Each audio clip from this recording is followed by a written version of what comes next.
la fois passée sur les fautes du président Kabila. Je vous en avais parlé. C'était une tactique de promouvoir l'ennemi et lui confier toute l'armée. Quand dans ta maison, tu sais, chez nous les Bantous, ceux qui ont vécu en ville, ils ne le savent pas. Chez nous les Bantous, chaque homme est dans sa case, il a une lance. Tu ne peux pas dormir sans lance. Quand un animal vient vous agresser, papa. Maintenant, un ennemi t'arrache l'armée d'un pays. C'est lui qui devient le vrai commandant. Tous les postes stratégiques, c'est lui. Vous avez donné à l'ennemi pendant la journée, pas pendant la nuit. Êtes-vous congolais? On a dit que Kabila avait livré l'armée congolaise. Je te dis que tous les généraux Maï qui font face au Rwanda, hein, il les a amenés tous ici en exil. Et ils sont toujours ici. Les Padiri, les Nakabaka, les Safari, sont nombreux. Kabila pouvait le faire pour quel intérêt? Et il a envoyé les Linotiques là-bas, les Tutsis là-bas. Ah, il a pris les Tutsis, il 24 généraux, si je ne me trompe pas de chiffres. Il les a remplacés. Non, il les a nommés, il ne les plaçait qu'aux fonctions à l'est du pays. Et les Maï ont été envoyés en exil. J'ai l'impression, ils ont été rappelés ici, sans fonction. Et ils sont toujours là, sans fonction. Toi, tu vas te battre contre le Rwandais sans l'armée de Maï. Tu vas plutôt t'occuper de ceux de Chege. C'est que Rwanda cocotte même dans le désert. Vous voulez dire que Kabila a favorisé l'infiltration, Kabila a rendu l'armée faible, Kabila a donné plus de la force aux Rwandais d'avoir suffisamment de postes dans notre armée. Ou bien à leurs complices. Moi, la fois passée, je l'ai dit dans l'émission. Comment toi aussi tu oublies si vite? Si, je n'oublie pas. Tu as une mémoire, une mémoire rebelle. Ce n'est pas le cas, je vous pose deux questions. Je t'avais dit la fois passée que en Israël, il y a aussi des Arabes.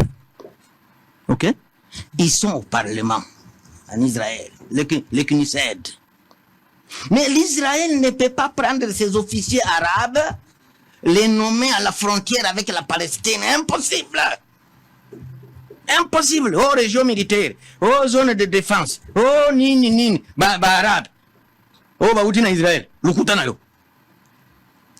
Arabe wana ba officier wana ba kobaluka yo. Comment résoudre les erreurs de Kabila aujourd'hui? Je crois qu'il faut les états généraux de l'armée. Il faut les états généraux de l'armée. Qui va consister en quoi? Nous devons faire l'autopsie. Tout celui qui aurait pris l'arme contre la République, contre le pays, non seulement il doit plus être à l'est du pays, mais il faut lui donner le délai pour qu'il quitte notre armée. Et il faut une fiche civique pour chaque militaire. Comment vous allez avoir des officiers anti-patrie? Ils ont déjà tué. Ils se sont enrichis dans la rébellion. Et vous les prenez comme des héros. Comment ça se promener dans les meilleurs jeeps dans la capitale? Si vous étiez en train d'expliquer quelque chose de très ma grand-mère apprend ça. Vous étiez en train d'expliquer quelque chose de très très capital, je pense qu'il faudra... Sur la sous-région des Grands Lacs. Ouais. Oui, c'est pourquoi je te cite. Allez-y. Je te cite quelques présidents Pearl à l'ouest du pays. Donc, je te dis que... Bill Clinton a fait... oui, il a monté un chien sur un arbre. Et quand tu lis les livres de Charles Onana, mon frère, sur le démantèlement de la République démocratique du Congo à partir de 1994. À partir de 1994. Je le cherche, je ne sais pas où le voir. Et voir le déploiement de l'armée et des officiers militaires et des renseignements américains qu'on a déployés en TB, qui venaient maintenant renforcer l'armée de Kagame, et les millions et les millions qu'on lui a donnés. C'est comme ça que Bill Clinton a grondé Jacques Chirac sur son opération turquoise. On a étouffé cette opération turquoise pour favoriser à Kagame de démanteler la République démocratique du Congo et s'occuper de toutes ses richesses. Organiser les pillages. Démanteler. Donc, pour Bill Clinton, la mission de Kagame est que ce pays devienne un non-État. Un non-État. Et ils ont utilisé des complices. Vous allez lire dans le même livre.